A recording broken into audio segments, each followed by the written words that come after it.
can be in the what's the name, and you can just add it in. All right, we live right now. Okay, okay. Well. You already know the drill. Herb and I, David Lorenzo Glover, aka the controversial counselor, is back for another live discussion in the counselor's corner.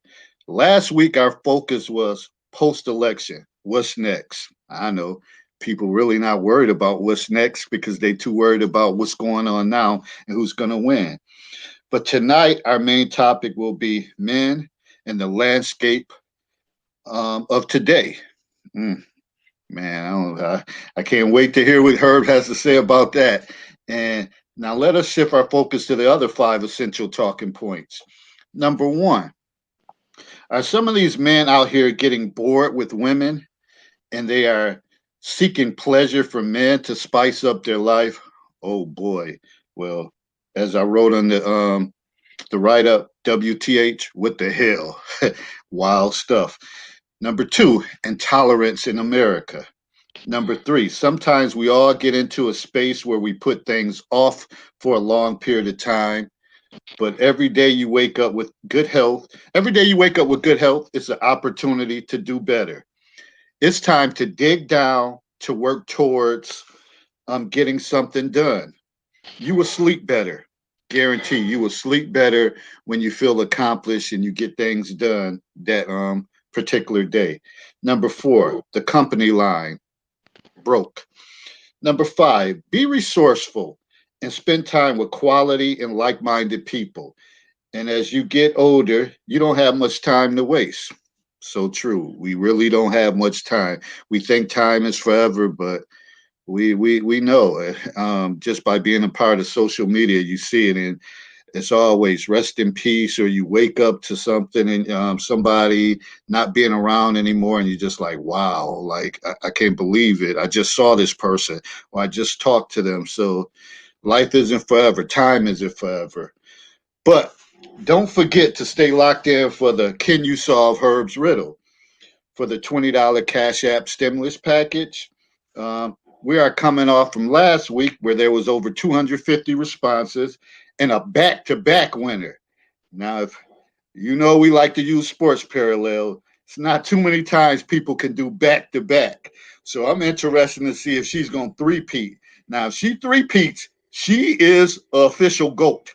She may be considered the greatest of all time in this segment of Can You Solve Herb's Riddle? Now, I know we have people that won three or four times, but nobody ever went back to back. And damn sure nobody never three-peated. So, wow. And she's on. She's on. The champ is here. So, we were looking for a three-peat. Amy Desso Maddox, and who wants that smoke with her? Who's going to dethrone her from Can You Solve Herb's Riddle? So that's all I have for the introduction. What's good, Herb? How you doing, man? Man, I'm doing okay, man. Trying to keep warm, man. The mercury is dropping, man, dropping like a champ. Good evening, people. Thank you for joining. And as always, please like. Well, I don't know if I don't believe we're on YouTube quite yet. We're working towards that, but do share the stream as we want to be able to grow what we're doing and share our opinions and also, get feedback from all of you. So, please do that. I do want to address one thing though. With last week's riddle, there was an issue with the homonym and the I'm sorry, forget the other term. Now, I am human. I do err. In the event that I do err, I will freely acknowledge said error. But there is a way that you go about addressing said issue. And one of the ways to be barred from winning the riddle is to make an ass of yourself in public. We've had an individual do that. That individual will not be named because that individual, I don't believe, is here to state their case. So that individual will not be allowed to solve the riddle. And even if they do, they won't win. Okay, just want to put that out there. I take my time writing these riddles. I research things. I make sure this is accurate. And I try to the best of my ability to make sure that everything that I put forward can be solved by a reasonably thinking, logical person. Now, it just so happens that the person who disputed it didn't even take the time to look at what was being said and asked. And I also want to put this in there. This is where our culture comes in to hurt us. Most Black women probably have never heard of a honey-do list. That's because as a culture, we don't marry. So if you don't have a husband in the house, it stands to reason that the concept of a honey-do list is foreign to you. I always tell my people, look, stop saying this is stuff that they do. Stop saying this is not something that I don't do. Get out and start living life. Life happens where you're not. So if you're at home or you're with the same group of people, you never travel anywhere, you never do anything, you never volunteer anywhere, don't expect your circumstances to change. Don't expect to find excitement. Expect your life to be dull, boring, and uninteresting. Let And me that's ask you this. Let me ask you this, Herb. So, is there a honey-do list for men to tell women what they need them to do? yes, and it's freely ignored. Men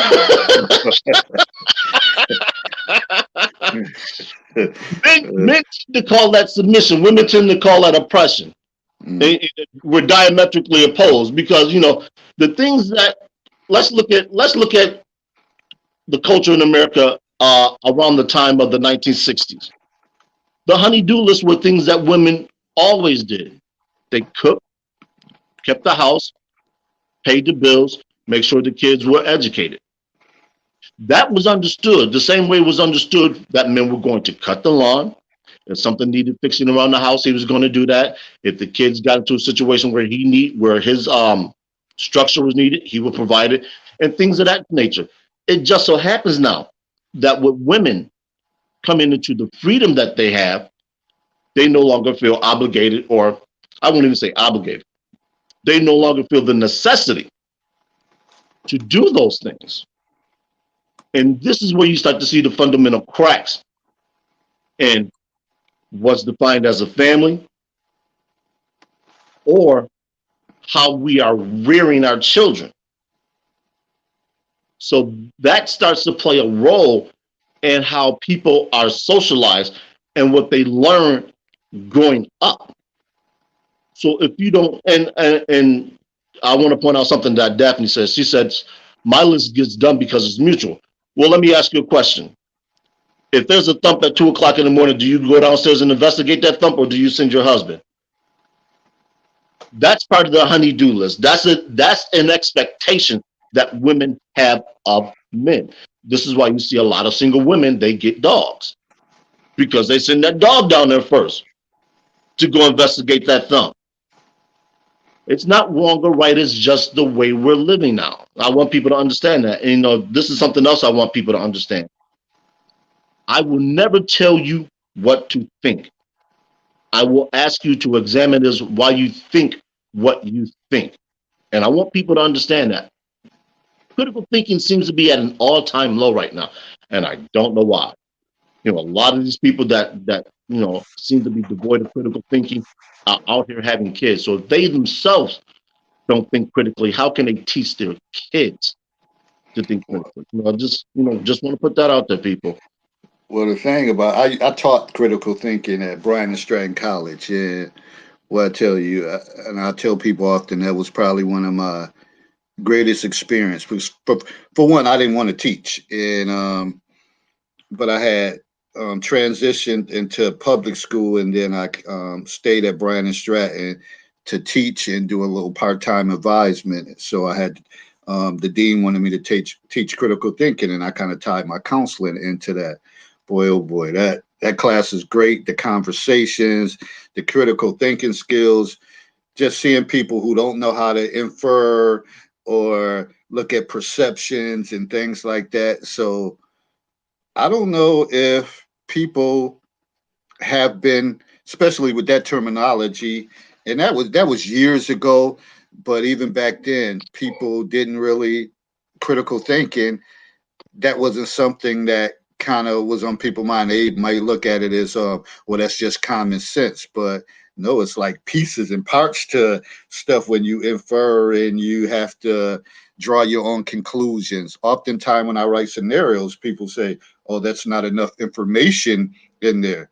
And what I'm looking for you to do is infer and use some of your experiences to kind of think like this is something that possibly could happen in this situation, and that's what I'm looking for. And then other people doing the same thing, and it's amazing the different perspectives that you'll get. Yeah, so people, hey, just it, be your own um your own I'm sorry, the term just escapes. Be your own, not your own advisor, but your own Advocate. yes, be your own advocate. Because I mean, there's nothing greater that you can do than to represent yourself. And if you can't think critically, you're either going to be taken advantage of, or you're not going to get all that you're worth. So if you go into a negotiation, a business negotiation, or you're trying to negotiate a higher salary, and you can't sell yourself, or you can't deduce what the company needs, and whether it's a strength that you have or it's a weakness that you have, you can't put yourself in a position to demand more. And ultimately, that's what it is that you want to do. You want to be able to put yourself in a position to where you say, look, this is what I'm worth. I see what you need. And this is within the just with anything. Doesn't necessarily have to be a business negotiation. Could be with you find yourself in a situation to where somebody's threatening you. You say, hey, look, it might not be in your best interest to do that, because this is what's going to happen. It's like if you guys have ever seen the movie Jack Reacher, any of the Jack Reacher movies, he has a lot of classic one-liners in there, or just like Dirty Harry, don't make me angry. The Incredible Hulk, don't make me mad. They're out there because they are warning you or letting you know that, hey, you may not have thought this through thoroughly, or have you thought this through thoroughly? So, we just want to put that out there and let y'all know, hey, advocate for yourself. And for me, back in the days, we always used to say, just being a step ahead of the next person. And I think Amy made reference to that, thinking outside the box. Thinking outside the box, being a step ahead, and kind of countering with somebody else. You already knew what move they were going to make because you already was thinking ahead of time. So a lot of it is just countering somebody else's moves. It's life is the ultimate chess game. That's probably the best way I can put it. I haven't sat down and played a game of chess in years. I do have an electronic chessboard sitting around the house, and I'll probably dust that off and get back to honing my skills so I can at least be competitive. Because I know right now, if I sat down to a game with somebody, that I get spanked. But let's get into let's get into the talking points right now. The funny thing about how I came up with Men in the Landscape was a young lady who I just recently added. Her name is Destiny, and I can't remember her last name, so forgive me, Destiny, if you're watching. And she had posed a question, and she said, "How do you tell the difference between a man and a male?" And this is something that a lot of men have to deal with, and the way that they have to deal with it is not from their own understanding of what a man is. And I'll read this quote by Dr. T.S. Johnson. And thank you, Doctor, for allowing me to run with this. I'm here to tell you, brothers, we are not criminals by birth, perennial rapists, incapable intellects, man children, sperm donors, child support well springs, success objects, walking phalluses, ATM lottery tickets, brainless henchmen, valueless assassins, pro bono mercenaries, unpaid bodyguards, and interchangeable stepfathers, child discipline proxies, unpaid repairmen, workhorses, emotional tampons, or any other socially acceptable dehumanizing stereotype. We are thinkers, inventors, leaders, fathers, and warriors and men. Embrace your humanity. Know your worth and extend your time, attention, and resources only to those who genuinely respect you. Remember, your worth is not identified by meeting other people's narcissistic, selfish, and unrealistic needs. You define your worth. Hold on, before we get into that, that word has been thrown out there freely, and I know women been throwing it out there. Oh, I know my worth and all of that stuff, and I kind of chuckle at it because I'm thinking like, do you really understand? Do you really know your worth? And I think again, one of them trendy phrases, know your worth. And a lot of people say shit, but do they really understand what they're saying, or is it that, oh, it's trending? That's a phrase that they say, like, don't judge me and those type of things, but you really don't break it down and say, hey, do I really fit in with this phrase? Yeah. And the answer to that question, it was on a post that the young lady put up, which I thought was an interesting question because I mean it begs to be asked. But the answer is you can't tell. And a lot of the things that young boys are being forced to endure because a lot of them are being raised in um, single mother led homes is they don't understand what it means to be accountable. And that's how you define a man. But first and foremost, a man has to be accountable to himself. He can't be accountable to anybody else. Usually, a man is dictated, or the definition of a man, pardon me, is dictated by what he can provide in service to other people, whether it's his mother, brother, father, or any other kinfolk or any of his coworkers. Rarely do people define that aspect of what it means to be a man in reference to the man himself. And because that occurs, most of these young men get out here and they lack the basic essentials to go out and do what they need to do to be successful. Because if you are successful as a man in what you do, what you become a part of, you will demand from the rest of the people what you put out. So I just want people to understand that it's it's time that we actually start to piece together back masculinity. And I know the phrase toxic masculinity, pardon me, tongue tie, toxic masculinity. Stop. Toxic masculinity is being thrown out here to the point where it's okay to denigrate men who espouse masculine principles. The Gillette commercial, prime example. When I saw that mess, I was just like, why would you alienate a large percentage of your market? Yes, women do buy razors, they do shave, but they shave nowhere near what men do. Well, Man, I was blown away by that, man. Really. wouldn't it kind of vary like certain things like in this day and age wouldn't have been acceptable back when I think of my grandfather's age. And, one of the things he used to always say, keep you a job, keep you some money in your pocket. You can't call yourself a man if you always broke or if you ain't got no job to go to. But then it reminds me when I made the post about the stay home dads, like, because the way I was taught, that would be nothing I could ever do. Um, and I don't know how that would work out. I mean, granted, there are some women that make way more than the dad, so obviously they'll go to work. But just being a man, I don't I don't know if I would be able to give my children the best that I could be being there with them without being frustrated and aggravated because I know that thinking that I should be out in the workplace getting that money. So it's a lot of different beliefs and stuff when we were younger that we were taught that may not align with some of the things that go on today. Well, to that, I think a lot is dictated by your circumstances, and we see this more often with military veterans returning from combat, frontline combat. We see, some of them have they're double amputees. They lost an arm, so they no longer can go out and work. And the wife steps in and she fulfills that role, and the man steps in and fulfills the role that the wife generally did. And for them, it works out.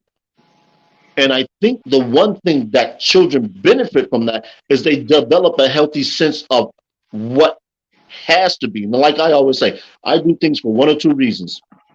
It, it, stop biting. It has to be done or it needs to be done.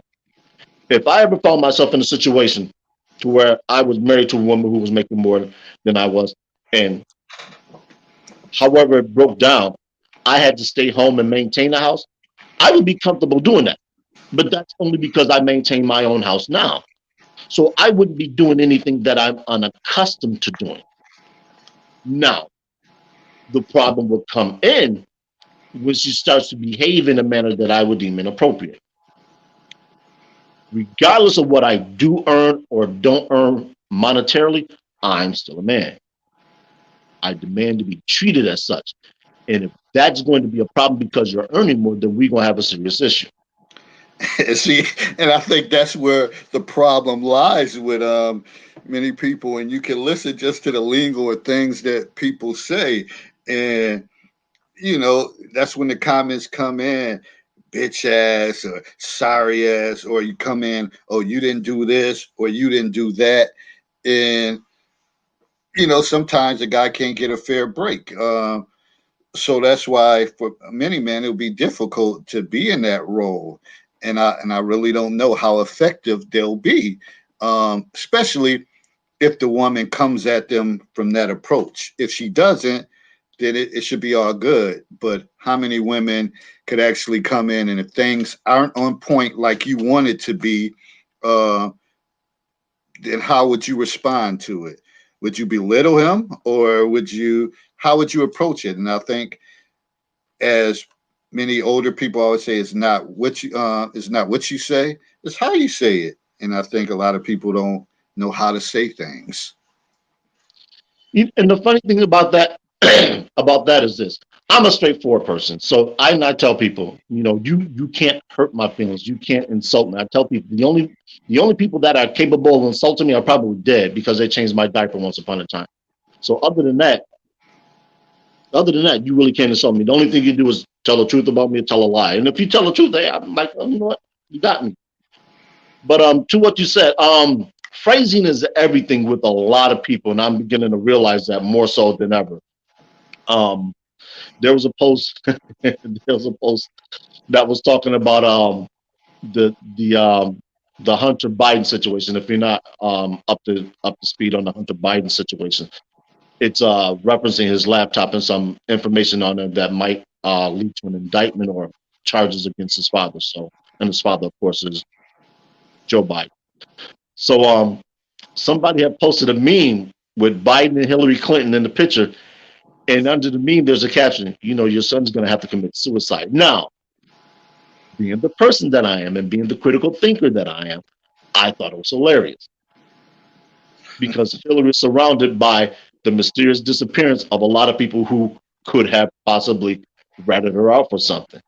And there were a couple of people who took offense to it, saying that you should never wish death on a person's child or things of that nature. And I was just like, people, it's comedy. It's just meant to be taken with a grain of salt. And I read this somewhere, and I can't remember where. That comedy is tragedy deferred. We grew up watching things that were just so outrageous to the point where if you see it, you laugh because it's like that really can't happen until it happens, and then you say, "Yo, that's messed up. That's really jacked up. That this individual died doing that, and this happened." So don't take everything seriously. And I know that's harder for some people just because of the circumstances you came from. Some things trigger you. So you say, "Oh no, I would never find that funny." Okay, cool. Well, Daphne said, having a house the way she is expecting it to be should be done out of love for the other person. That's her love language. Yeah, and that's okay. And that's when we talk about communication. That's what we're talking about. Let me put it another way.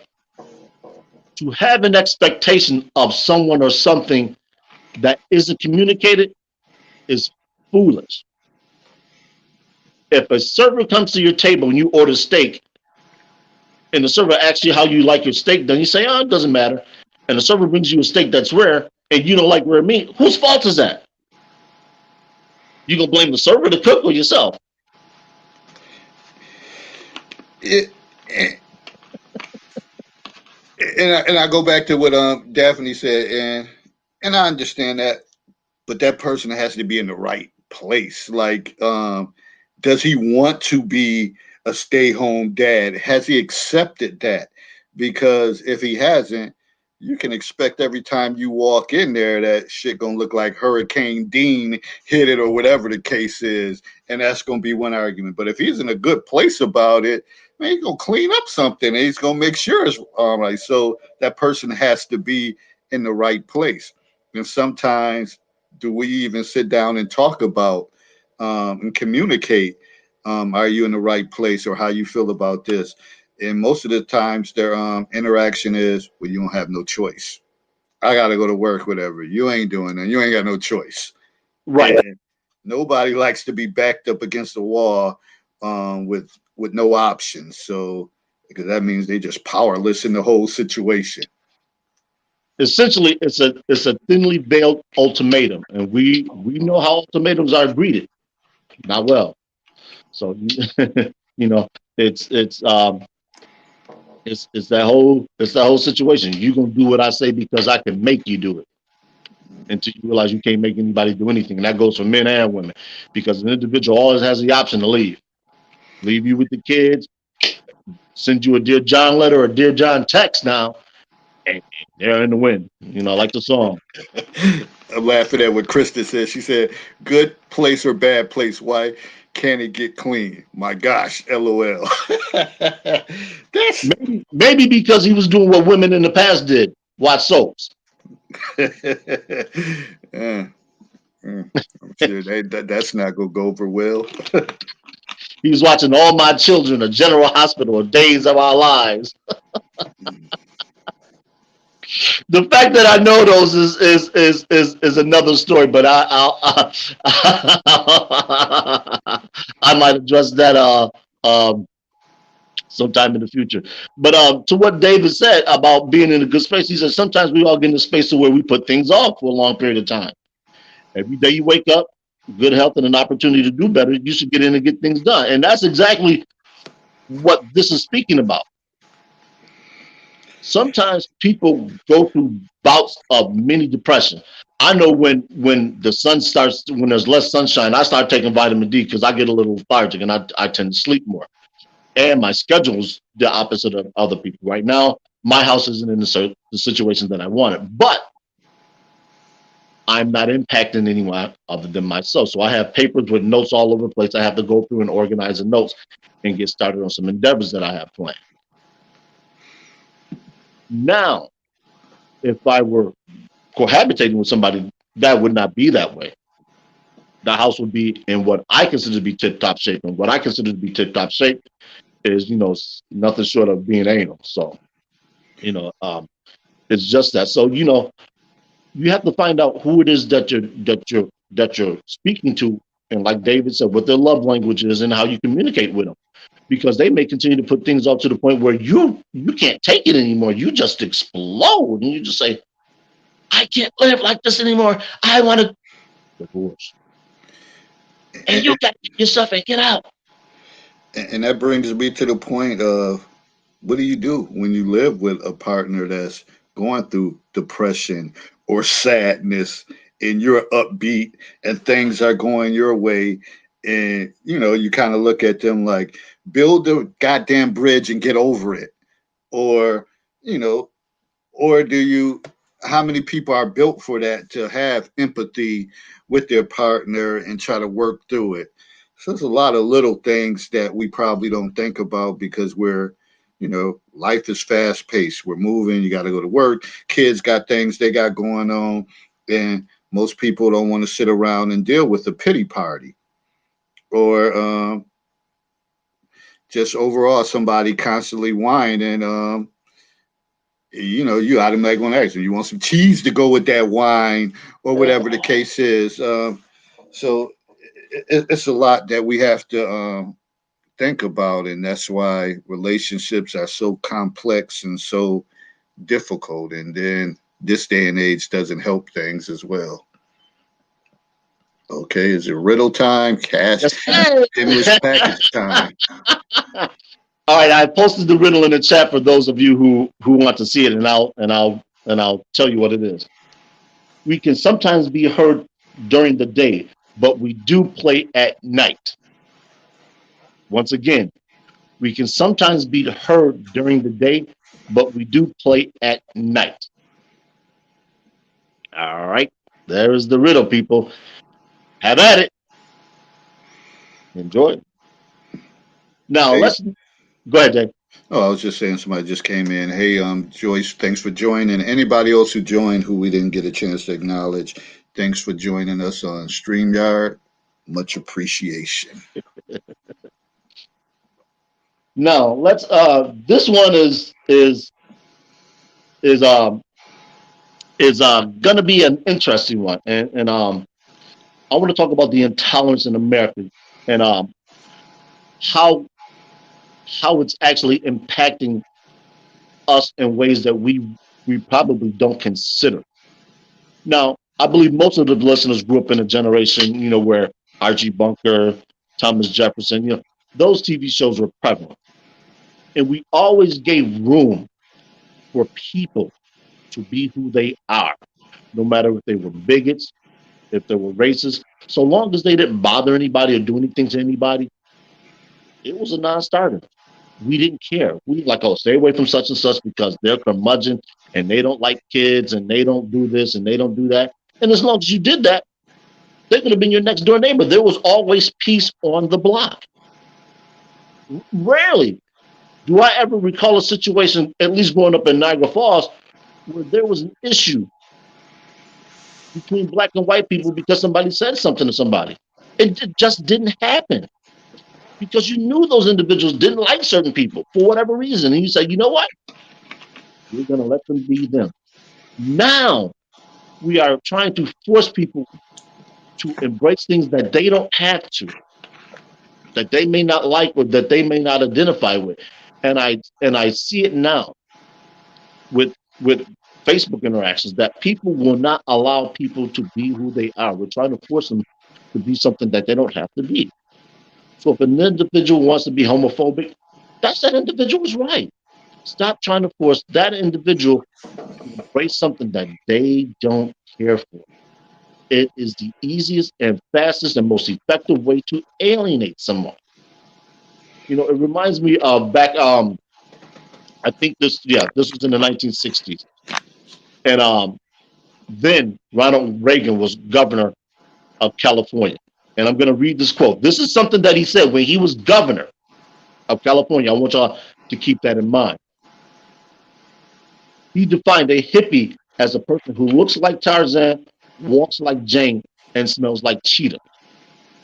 Now, if you're familiar with the Vietnam era and the counterculture movement out in San Francisco, primarily at a intersection called the Haight in Asbury, and you can go visit that place today. It still stands. That was ground zero for the counterculture hippie movement. Now, for those of you who are unfamiliar with that, I would go research that, but I'm going to give you a little tidbit. When he made that comment, he wasn't talking about black people or Native American blacks, as I like to say. He was talking about Caucasian people. Nobody accused him of being a racist. Nobody said he said anything that was bigoted. It didn't even draw the type of condemnation that Trump is being condemned for because he mentions countries about them being shitholes. So why are we in the midst of such a hostile political climate that people can't just speak and they be left alone? If you see a fool behaving like a fool, are you gonna go say something to that fool? Or you gonna leave that fool alone? People are too sensitive overall, and it all deals with having love for yourself and knowing who you are. Prime example, I always tell this story. I worked with a young lady. She was Caucasian, and we had jokes going between us. And one day we were in her office, and it was me and probably about 4 or 5 other Caucasian people, white people, Caucasian, whatever you want to call it. And she said, "Let's play a game. Let's turn off the lights and see if we can find David." You know, and I was cracking up, and I was cracking up like Goodwood.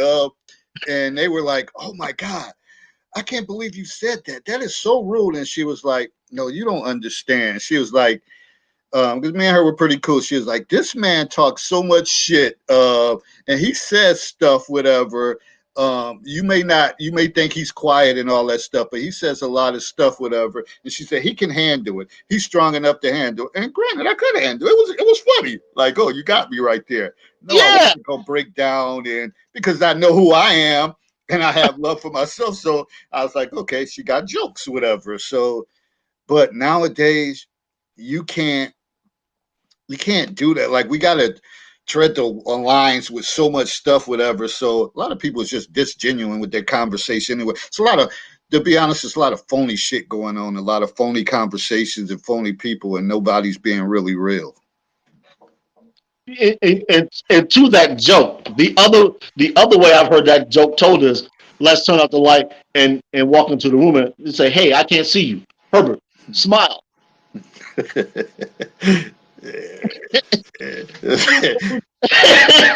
So people, hey, lighten up, take a chill pill, relax, enjoy life, and all its many very kaleidoscopic effects.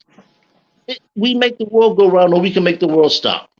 Right now, I think the world's stopping, and people can blame President Trump, but I'll ask those who are blaming President Trump to examine this statement.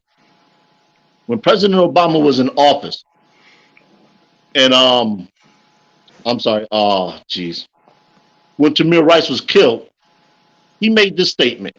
He said, "If I had a son, he would look like Tamir." Now, people, answer this question: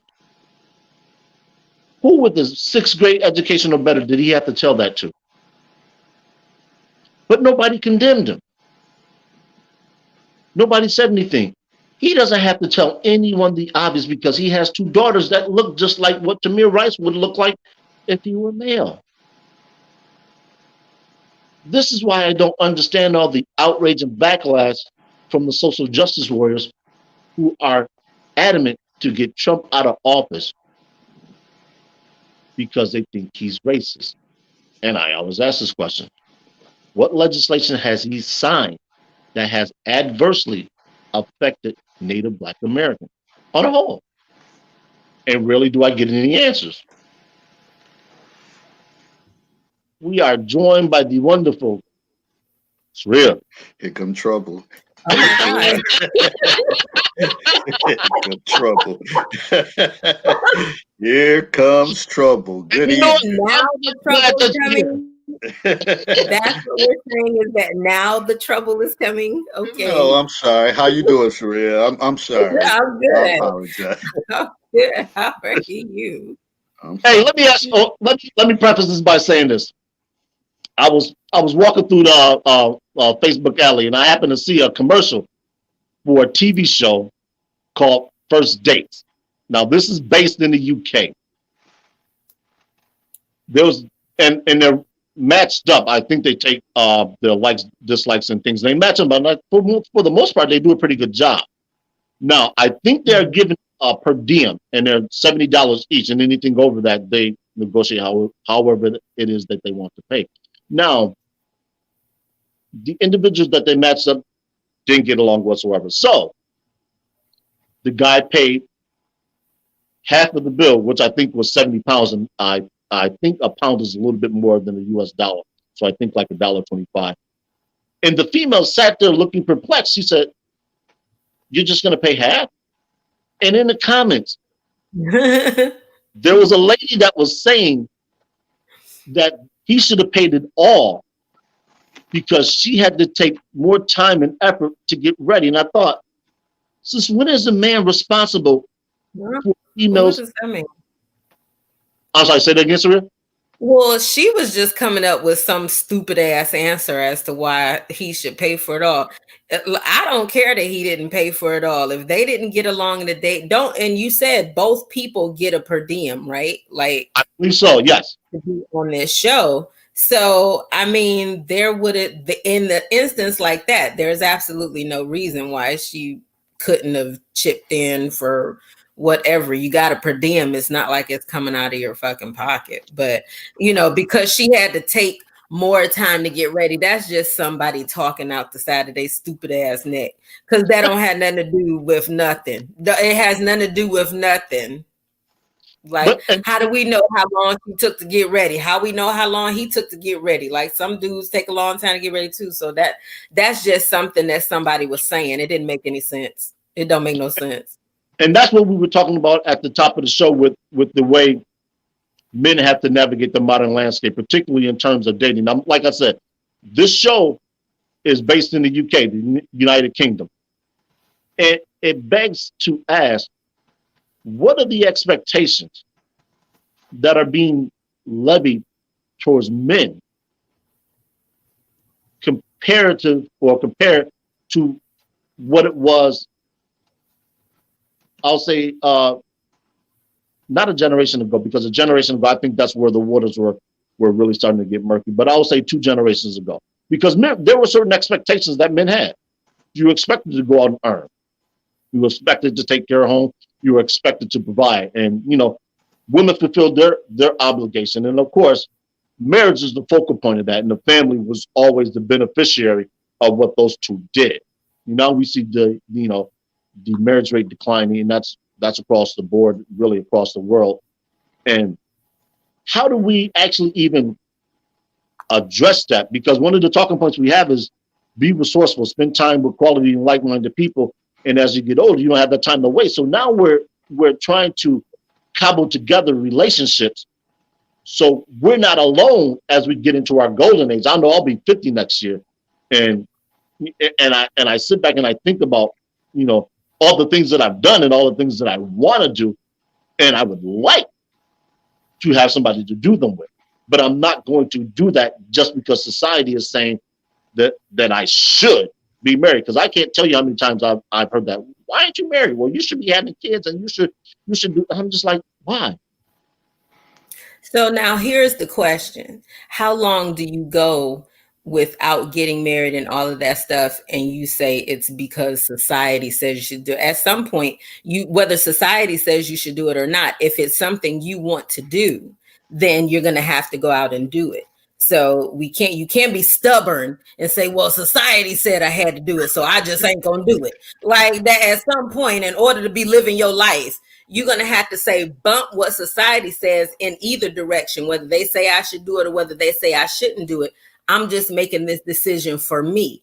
That's where I'm at, because hello, society says that I should be married. Society says that I should want to be coupled up with somebody, married. That's supposed to be the end all be all for women. We supposed to be looking for the brass ring or the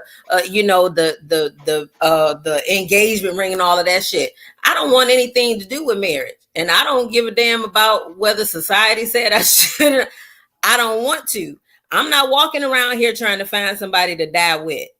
I'm almost 50 as well, and that's not what that's not my thing. I'm not thinking about that. I'm thinking about living my life. I'm thinking about doing the things that make me happy.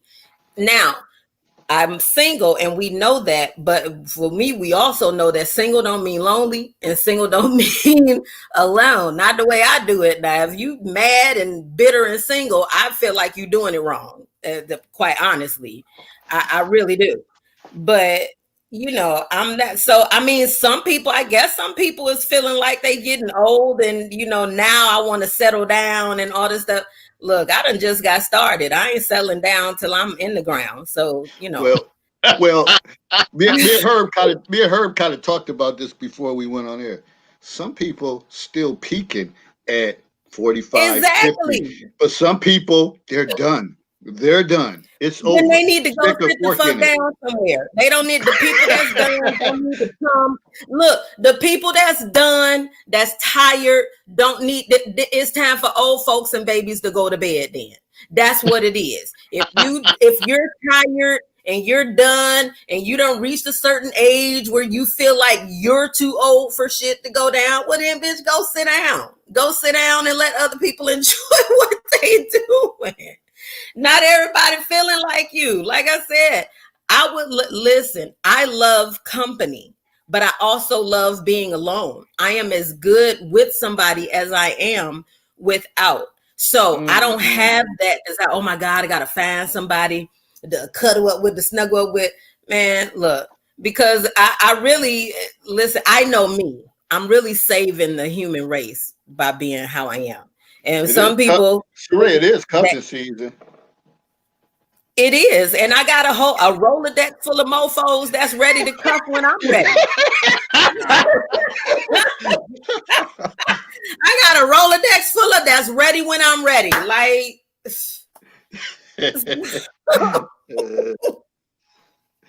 they on standby, huh? They ain't even got to be standing by. Just listen. I know the rules of the game for real. If I call and you available, then that's what it is. If I call and you ain't available, better luck next time, buddy. I'm moving on to the next one. I ain't sitting around arguing about why you not ready. Well, why you can't come over? Well, why you can't do? Oh, okay, dude. Listen, I get the phone calls that, look, I'm going to try to work it out. No, you ain't got to work nothing out, bro. I understand. I called at the last minute. Don't worry about it. I know you. I know. Yeah, you do.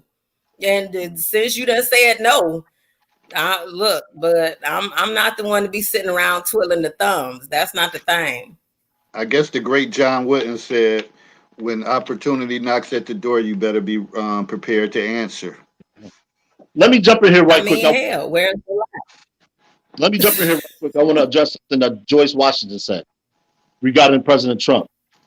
She says, besides being racist, he has created a hostile environment in the world by just doing and saying anything, and we are not our ancestors. You're saying the world. Newsflash. President Trump has only been in office for 4 years. The Middle East has been having civil unrest since the Middle Ages. China has its own issues. India has its own issues. So what exactly has he done? Because the presidents before him have said things that were far more egregious than he did. Case in point, Lyndon Baines Johnson. He is on tape as saying, give me this and I'll have these niggers voting Democrat for the next 400 years. That's an actual quote by a sitting president. That's far more. Abraham Lincoln write a manifesto about how African Americans is only 2/3 human being. I mean, like, none of the stuff that when historically have we ever had, like I said, besides the obvious answers, when historically have we ever had a president sitting in office that gave a damn about us? So I don't understand why we're always shocked and shaken when it's another mofo that's sitting in that don't care anything about us. Like, these are conversations that we've been having forever. That's my whole point. And all these people in this panic mode about life just goes on. Like, when was there ever? Do you know that Martin Luther King was called a coon every time he went to the White House to talk to one of these presidents? And he was actually going to the White House because sometimes you have to sit and have a conversation with your enemy. We can get in our own way. So much you mofos that don't know anything about the art of war, that's never ever defended the country, that's never even had a fight in your neighborhood, don't know anything about, listen, if you live by the sword only, then you're going to die that way. If you're trying to live by peaceful rules only, then you're going to get run the fuck over. Our country is not built like that. So we're in a time of war. And in a time of war, you have to think that way. And that's when you get everybody that's like, well, oh no, we shouldn't do that. And we shouldn't do this. And we shouldn't do that. Okay, so then everybody go sit the fuck down. Then it's, well, why ain't nobody doing nothing? Why ain't nobody saying nothing? So we could be our own enemy. We've never had a president, historically, never had a president that gave two shits about anybody that looked like us. We've had to survive it. We've had to overcome it. We've had the kumbaya shit. So, like, at this point, listen, The solutions are there. They've been there. It's nothing new. The problems aren't new. This stupid ass president is not new. He just, he just a little bit more orange than the rest. We've never had a president that gave a damn about us. So, that's where I'm at. I can't get all shocked and shaken about it. Hey, Herb, Joyce says some of the problems is that a lot of people have awakened, and there is a problem because they finally realize what's been going on for real. Really, I don't know about all that. Well, welcome them. Then let's just welcome them to the party because we all have already been here. Right. So welcome. Welcome to the fuck party. This is why I keep advocating for people to be involved in politics on a local level. We've been here. Some of us have been here 40, 50 years. We've had parents that have been here 80 years. And we still can't see because we claim that there's too many trees in the forest. Huh? People, wake up. The trees ain't going nowhere. Yeah. Maybe you should adjust your eyes. The trees ain't going nowhere. Maybe you need to move around a tree so that you can see around that mofo. It ain't going nowhere. They there. The same ones is there. So yeah, because what's been going on has always been going on to what Saria said. There hasn't been a sitting president who has cared about I will preface this. I will give Eisenhower credit because Eisenhower is the president that's responsible for besides the obvious answers. Besides the obvious answers. That's why I said besides the obvious answers. And then this is the 46. Besides the obvious answers, how many can you come up with that gave a damn about us? You'd have a whole lot of fingers left on one hand. So we can't. We're still getting shocked and shaken about stuff that I feel like we should be used to by now, used to overcoming. No, I agree. The reason why I mentioned Eisenhower is because I don't think a lot of people know what president is responsible for desegregating the military. That's why I mentioned that. But to your point, you're absolutely correct. Hey, my thing is this, and I've mentioned it before. The Nation of Islam, my brothers was in there. They've been talking about this movement. Us as blacks do for ourselves. Don't worry about what's going over there across the street. Long as we handle our business, we'll be fine. We could have black businesses. We could have banks. We could have stores.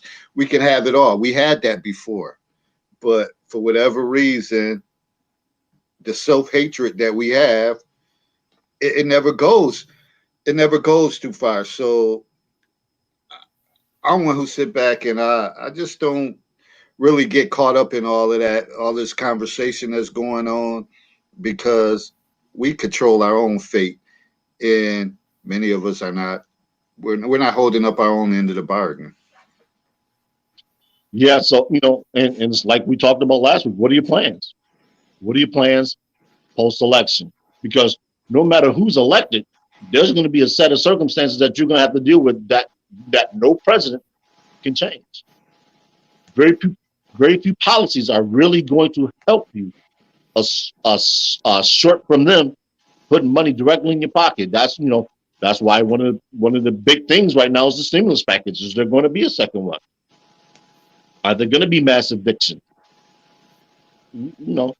These are things that are for the most part directly in your control. And I know people are saying, well, it's not if they're mandating that we're locked down and businesses are closing and we can't get jobs. Hey, it might get to a point where you might have to go break leave. You might have listen, if somebody is sitting around waiting on that, then shame on them. Period. If you're sitting around and if you've been a displaced worker or whatever, now, of course, there are mitigating circumstances to that because there are some people who there is no other way. But that's a very short minority. We're talking about people who have debilitating conditions and stuff who can't go out and do general labor, because see, all of them jobs is still hiring. All them jobs where it's manual labor, where you got to go poop some, scoop some poop and all of that stuff. All of those jobs is still hiring. People didn't want those jobs in the first place. Right. People, you know what I'm saying? So if you're in a position where you were working and everything was good, and yes, this corona virus came around and the quarantine came, and you're a displaced worker, I get that. But at what point do you stop sitting on your behind complaining about what somebody else isn't doing? Your rent is still due. Yeah, these concessions that they're giving, they're only going to go so far because everybody is suffering. It's not like there's only one certain class of people who are suffering, and so all the landlords can afford to just give free rent. Everyone is suffering. So like Herb said, you might have to get up out here. Look, you better babysit, go rake some leaves, go do something, because there is something that can be done. Now it might cause for you to have to get dirty. It might cause it's not going to be in holding with your swanky degree that you have, because that job is done because it's in the quarantine. So you have to get your ass off your shoulder and go do what it is that you have to do. Again, another issue that isn't new. It's just got a new name. You know what I'm saying? So there has to be at some point, you just have to be ready to get up and go and do what you need to do, instead of sitting around and just waiting on a government that you don't even like, that doesn't give a shit about you, waiting on that government to give you something to live off of. You're waiting on a government that doesn't give a damn about us to bail us out. And the crazy thing about all of them people going back and forth, they're all paid. Their families are good, they're secure, and they're fine. So it's really no rush to them. Just like with any capacity, whether you're a member of your church, they have their top people that they have their favoritisms that they show certain people. Whether you work at a schoolhouse, if you're in good with the principal, assistant principal, all this stuff it's all a microcosm of each other. And the best thing you can do is focus on you and be the best person you can be. And sometimes you got to simply fake it till you make it. Unfortunately. I know we live in a world of I'm trying to keep it real, 100, whatever. But sometimes you got to learn how to play the game. Sometimes you got to fake it till you make it. That's about as real as it gets. Sometimes you got to fake it until you make it. All right, well, let me throw this monkey wrench in the conversation, and since we're going to talk about faking it until we making it. Some men are getting bored with women, and they're seeking pleasure from men in spice of their lives. That's what we're going to blame now. Now, a dude liking to get poked in the Duke shoot is now a woman's fault because he was bored with women. Come on, y'all. No, you ain't finna do that shit. No, not today. Not today, Jack. You ain't about to blame women for homosexuality now. It's not homosexuality is not a disease of the board. Okay? If you are a dude that likes to get poked in your Duke shoot, then that's a very specific like that you have. That's not something, listen, because for that to be true, here's how that would play out. A dude is sitting there with his woman and is like, you know what? I'm tired of this shit here. You know what I need to do? Wait a minute. Figuratively or literally, you tired of the shit. I need to spice up my life a little bit. Let me call Rich. See what Rich is doing. Do you know how many things can be done to spice something up? If the steps between I'm bored and let me get stuck in the ass, it's so many things that can be done about your boredom. It's so many in between that. So no, that's not why guys is doing it. That's not why. And more so than anything, I put it out there just for dialogue. But as I further research the stuff, and I don't know from the beginning when people say, well, see, and that's the way you grew up too. Also, when you talk about bisexual, men are comfortable if women say they're bisexual, and there are supposedly bisexual men, but the era I grew up in, once you cross that line, that's it. There's no there's no turning I back. mean, the reason that it has the label of bisexual is because that's a man thing. Now, if a man decided, hey, you can't be bisexual, you can like both sexes as a man or as a woman. You can like both sexes. Guys just feel like as soon as your Duke shoot gets poked, that's it. I don't want to hear about you talking about you like no women. Don't nobody care. All we care about is that we don't want you in the damn locker room with us. That's a guy thing. But bisexuality is simply being attracted to both sexes. So that it's a thing. So men can be bisexual, right? Yeah, they can be attracted to men and they can be attracted to women. Do women accept men who come out and say, yeah, I'm bisexual? I mean, I don't know. I wouldn't have an issue.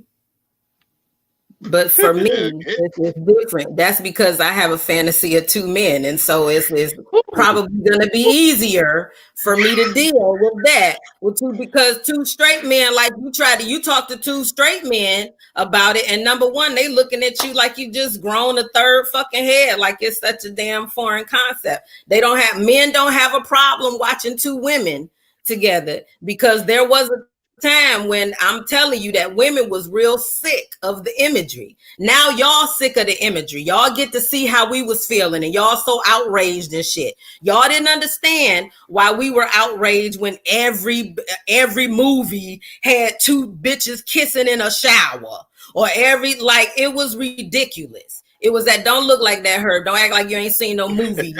Hold on. Let's not do that. Let me put a red light in front of you. There are certain things that Herb don't get down with.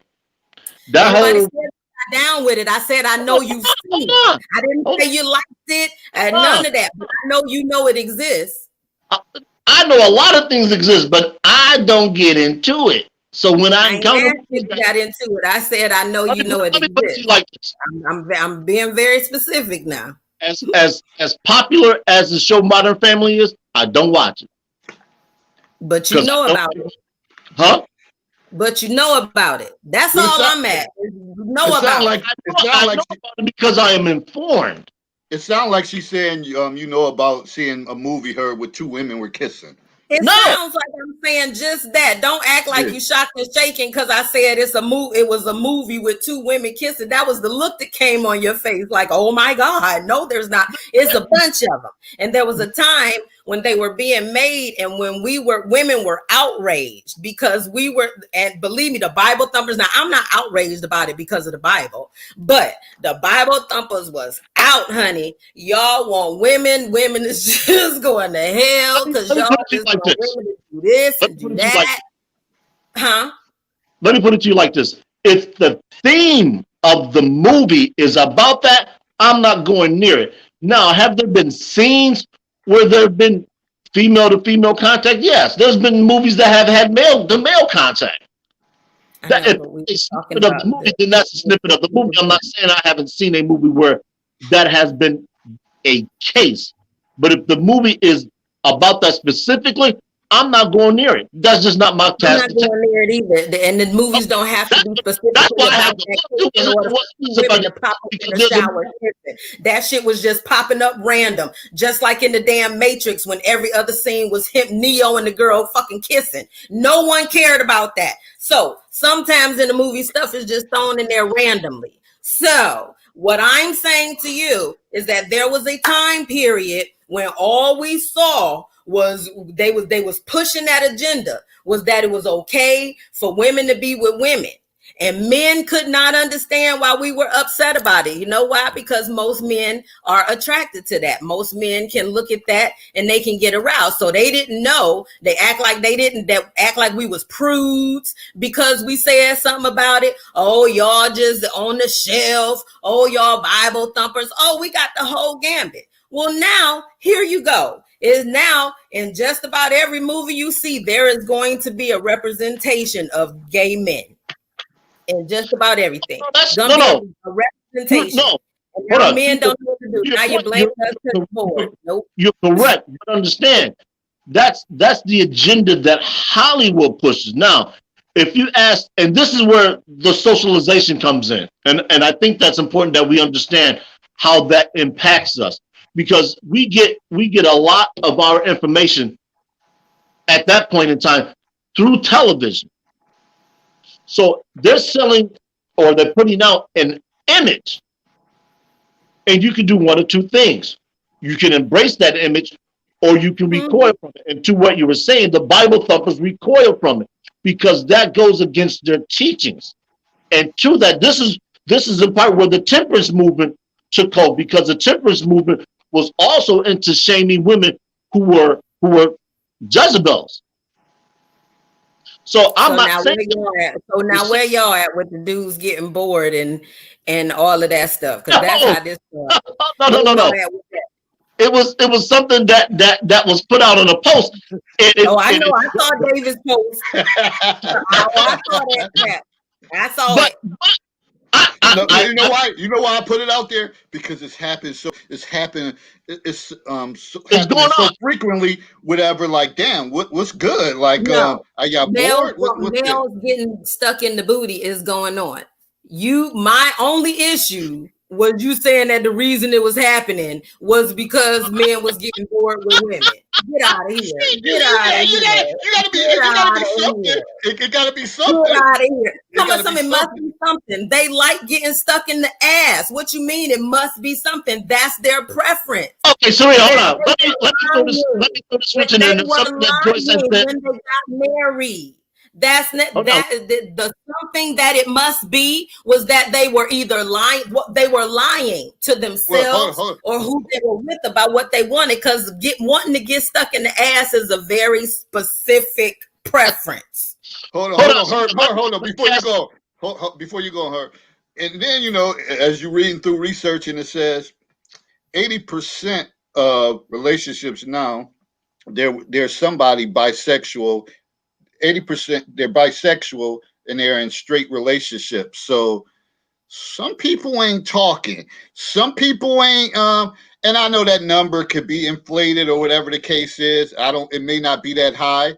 I even say, what if it was 55-45 that you're living or you're with somebody that's really bisexual and they haven't came out and said anything, but they're in straight relationships. This is not a new situation.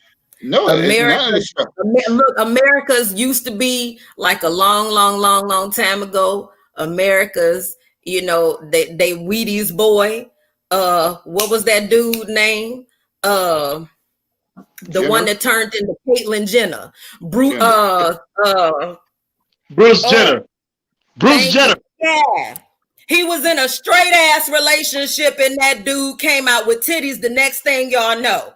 It ain't happened because come on. He was bored. He was bored. Not a new situation. He was bored. Okay. Most people act up. How's he doing now? Yeah, when you think about school and behaviors and stuff, most people do shit because they're bored. And to that point, Dave, I had a conversation with a gentleman. How many days did you spend in school bored? Did y'all have some days when y'all was bored in school? Did it? I already know that. I ain't do none of that. So on one of those days when you was bored in school, did you say, you know what? Negative. The thing that I know what I'm gonna do today so that I'm not bored no more. I want to just know how it feels. Just, and who did you just stick a finger in my ass? I just want to know how I feel because I'm bored. No, that's a very specific thing. You're making some valid points. You're making some valid points. And I'll go even further. I have experimented with anal sex. It was the most horrid thing ever. The most horrid thing. What you see in the porns with the girls all excited and I believe that shit is a lie. Nobody will ever tell you that them shit is not lying because I tried it and it was some straight up don't ever want to dip. That is a very specific preference. So when it comes to dudes, y'all can't stub y'all finger, y'all can't stub your toe without it being a whole thing. So what you want to tell me is because you bored, you're gonna bend over and you just want to see what it's like. Listen, for something. I'm not saying it's per se me.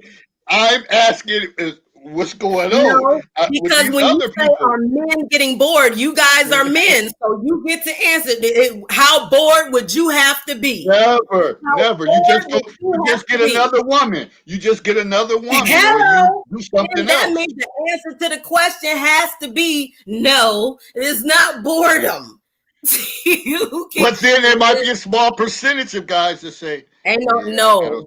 Yeah, but to be honest, I was being funny, whatever. But I know, like it's drugs and alcohol and different things like that may partake in different experiences. I don't know. I don't get caught up in that stuff. Whatever. That's not my world. Anytime a woman makes an excuse about alcohol, I say the same thing. You a damn lie. It's what you wanted to do before you started drinking. Because I have been drunk as hell. Do you know that as drunk as I have been in my life, I've never woken up next to somebody that I didn't fully intend to. And I mean, I've been sloshed, yo. Because if you funny to me, if you was funny to me before, if you was ugly to me before I started drinking, by the time I'm finished drinking, you downright, man, you Shrek, and I might tell you. So I don't get that. They say a drunk mind speaks to sober, and also the actions of an intoxicated. Yeah. But let me throw this in there. Women say that they woke up with somebody. A guy say I woke up with somebody, and oh man, she was ugly. I didn't mean to do that. You was gonna do it whether you was gonna do that. That was happening. Saria, let me throw this in there for the sake of discussion and to further your point. In the height of the disco era in New York City, and I'm not sure if it was in downtown Manhattan or wherever it was, Studio 54 was famous or infamous, if you will, for all the debauchery that used to go on. And if you're unfamiliar with Studio 54, I would suggest that you do some, just some YouTube searches on it. Didn't stay open for like 63 days or something like that? Like them janks, they shut them down early. But I mean, for them 63 days or whatever it was just pure Sodom and Gomorrah. Get it in. Do what you need to do. Like Studio. The reason why I like Studio 54 so much is because it happened during the disco era, and I'm still a disco junkie for better or for worse. You put some disco on, I'm at home. Disco for me is like like jazz now. I kind of moved off rap. I'm just just the way that the rap genre has moved. I'm really not a fan of anymore. So I'm kind of moving to jazz. I reached back into some folk music, a little bit of alternative listen or some classic rock. That's where I'm at in terms of my musical preferences. But that's just me. But Studio 54, like she said, modern day Sodom and Gomorrah. And if you're unfamiliar with it, like I said, go back and just reference it and listen to some of the. Man, I wish I'd been there. Say it again. I said I wish I could have. I wish I could have partaken of the Studio 54 days. Like seriously. Now, there may have been some serious repercussions later on in life. But this is the real funny thing about Studio 54. Everybody couldn't get in. It didn't matter how attractive you were, because there were a lot of A-list people that couldn't get in Studio 54. And we're talking top of the line, well-known actors, actresses, and socialites. They just couldn't get in because they didn't fit the mold of what the club wanted. So I mean, it was eclectic and zany, and the more eclectic, the more zany you were, the better your chances of getting in were. So you didn't actually, it was people who were outside the mold who actually got in. And people outside that club for hours to get in. What was this, a freak fest? Studio 54 was you were just open, like it didn't matter. Like, Didn't matter. As flamboyant as you wanted, the more flamboyant you were definitely getting in. Yeah. You know, so Studio 54 was just really a place where you could, and here's the thing, you never heard about no BS going down there. I mean, it was debauchery, yes, but like it was no violence, it was people getting together, like mofos couldn't wait to get like we going to Studio 54, like Right. you know, you didn't have to partake of everything that was going on there, but whatever you wanted in Studio 54, it was a corner that you could go get it in. Put it that way. Whatever you wanted. And that's what I mean when I talk about the intolerance that we have right now. There would be no way on this earth that a club like that could exist in today's world. They would shut it down. only existed for 64 days back then. They were slipping for 64 days. I can't remember how long it was open. That's something I'm it was 64 days. And what happened was, because see, when they can't get you on nothing else, it's the same thing that they do with strip clubs. When they can't get you on anything else, they get you in them taxes. And so of course, all it took was somebody, but yeah, and so when Studio 54 shut down, they shut down saying that, you know, they had to take care of some tax problems. And of course, there was a promise that they were coming back. Never did. Came back. No, they did. Once they got them doors shut, they wasn't they wasn't letting them open back up. So yeah, they had a nice run. And, you know, people was looking forward for when they came back. And the reason that I know this is because I just watched a documentary about it. That's why I know. Because and it was this weird. It was like 4 days ago that I was like, damn, Studio 64 days. 64 days. So it didn't last back then long. So today, that jank, that you're gonna have to start that on your balcony. As a matter of fact, Jamie Foxx got a thing that he used to do where that was it. It was parties on his balcony that was like exclusive, getting up. That's how something like that would have to go. There's no way. I was going to say it could happen. It just has to happen. It can happen, but it ain't gonna be mainstream. You're not gonna be just you know. You ain't gonna be advertising and all. It's gonna have to be something on the low. The Studio 54. No. That's gonna be some underground something. It's one going down right now, Herb. It's one going down somewhere right now. Man, the things that we learn in the counselor's corner. They sure do have private sex clubs, Yolanda. It wouldn't shock me. Everything can go on. You got to have the right personnel. And it's almost like the screening process has to be on point. You just can't let anybody in. And that's, they used to have bookstores open too late at night. Or you go in there and you go in the back and, you know, you got the little girl dancing behind the little thing. People will find a way. Where there is a will, where there is a will for debauchery, there is a way for debauchery. It will not go away. It's not going to be, you can sweep it up under every rug that you want to, but you will be able to find it again if you so would like. It's not going away. We have taken up enough of your time tonight. We thank you for joining us. As always, we are grateful for your presence and your input. You know, I'm going to close out as I always do. Growth and understanding occurs in the gray area. Godspeed and see you next time. Sheree, you got anything you want to close out with? What I always say is spend more time checking yourself than you do checking other people, and your life is going to get much happier. Whether you go into a sex club or whether you want to get duped in the shoot, don't worry about it. Don't blame nobody else. Just take responsibility. Just say what you want, man. Just say what you want. Just say what you want and go find it. And I'm gonna close it out with, as you can see, all these conversations, they need to be had. They need to be discussed. People have different views and different perspectives. You learn different stuff. I ain't know nothing about no 64 night whatever club or whatever the case is. But I'm not gonna front like I know it. And that's the problem. People spend too much time acting like they know everything. It's okay. As long as you're living on Earth, and if you ain't teachable, then your ass might as well be dead. If you're not willing to learn, you might as well be dead. If you feel like you know it all, and that's it. You reach the pinnacle of success as far as learning the top line. You might as well be dead. It's over. Stick a fork in it. But as long as you live, you can always learn something. It doesn't have to be somebody older than you. It could be from a kid or whatever the case is. That's what we're here for, to learn, to live and learn.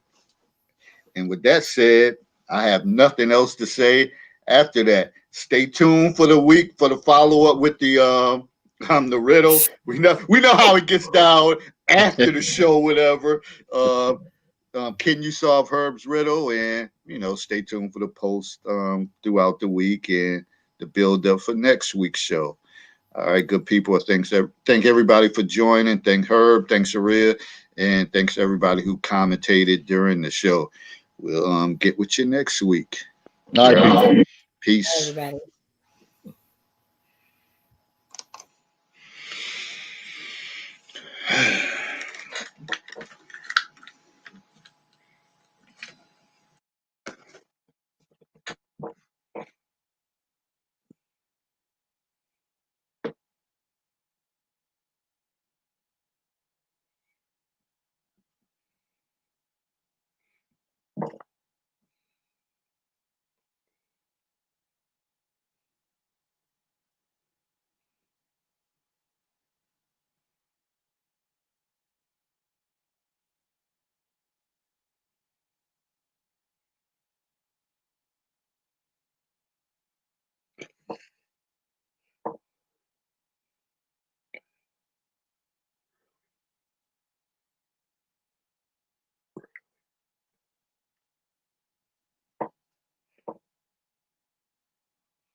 I can't take this shit.